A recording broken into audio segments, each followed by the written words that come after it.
Taga Baguio ako at tamad na tamad talaga akong lumabas sa mga gantong season, yung panagbanga season. So alam ko na naman na traffic na naman yung pupuntahan namin pero wala akong magagawa, kailangan ko tong samahan yung kasama kong to. Kumakain na nga ako agad dito ng banana fritter. Wow! Banana wrap. Hotdog. Bananang nakarap. Yun na yun. Ang init nga, tapos binibidyon pa nito ako nitong kasama kong. Ayun, nakarating na kami dito sa may Lower Session Road. Shawarma agad yung nakita ko. Hindi na ako magtataka kung bakit to tinawag na shawarma in bloom. Kada panagbanga season, hindi talaga mawawala ang shawarma dito sa may Session Road in Bloom na to. Mula lower session to upper session, may makikita kang shawarma. 4 PM na nga nung nakarating kami dito sa may session, kaya ang daming tao, labasan na din kasi ng mga estudyante. Naglalakad-lakad lang kami dito, naghahanap kami ng mga shawarma. Hinahanap namin yung best shawarma in town. Wow! Pero yon, may mga shawarma na with cheese, may mga buy one take one na din. Yun lang yung mga bago kong nakita sa shawarma ng mga store. Wala naman masyadong bago dito, taon-taon na ganito, pakadaming shawarma stall. Iba akong makitang mga bago tulad ng Taiwanese bola-bola.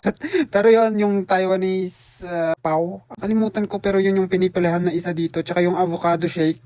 Ewan ko kung bakit pinipilahan, pero hindi na namin na-try kasi nga ang haba ng pila. Init na kasi, tsaka ang ingay, ang daming tao, tapos hindi pa sanay yung kasama ko sa ganung setup feeling. Basta yun, nilibot na namin yung buong Session Road para pag-decide din siya kung anong kakainin namin, pero ang sasagot niya lang is, "Ikaw man." At ayun, ang ending, nag-decide na kaming pumunta sa may Grumpy Joe. Okay na nga kami ng Scout Barrio papuntang Grumpy Joe. Dito na kami.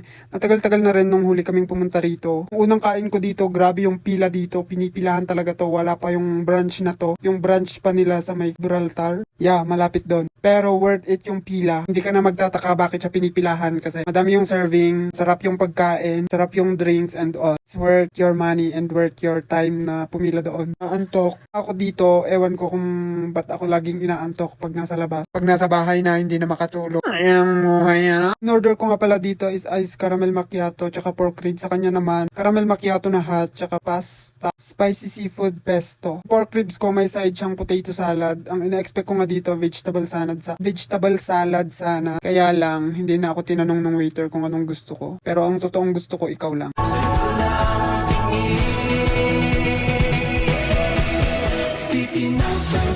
Yan, tikman na natin. So yan, susubukan ko na nga yung aking iced coffee. And masarap naman talaga. Lang dudang masarap talaga. Kaduda-duda lang yung kasama ko. Iba yata yung nabibidyohan niya.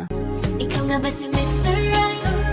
Ikaw nga ba love of my life? Huy, yung ice. So natitikman ko na nga yung aking pork ribs. Yun, pasok sa banga. Pero yung kasama ko parang nakanganga. Huy, mamaya ka na maglaway dyan. Masarap siya, malasa. Sobrang laki niyan sa personal. Pero mas masarap yung potato salad.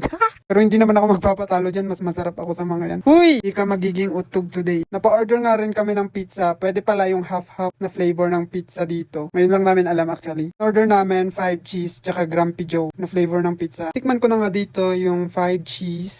Nakakatakam siyang tignan. May stretchy pa siya. Pero wala naman talaga siyang masyadong lasa. Hindi mo masyadong malalasahan yung pagka-cheesy niya kasi mozzarella cheese nga yung ginamit nila. Kaya walang masyadong lasa. Pero nagulat ako nung lumamig na yan, nung na-take out namin, tapos lumamig na siya. Doon siya mas sumarap at mas malalasahan mo talaga yung pagka-cheesy niya. So titikman ko na nga rin tong Grumpy Joe nila na combination daw to ng vegetarian pizza and Hawaiian. Tikman na natin. Yun nga, mas nasarapan ako sa may Grumpy Joe dito. Kain pa kami ng banana fritter habang papuntang town. Ayun, nabusog agad kami. Kaya nakalahati ko lang yung pork rib. Ayun, tinake out na lang namin. Kesa naman ikaw ang i-take out ko.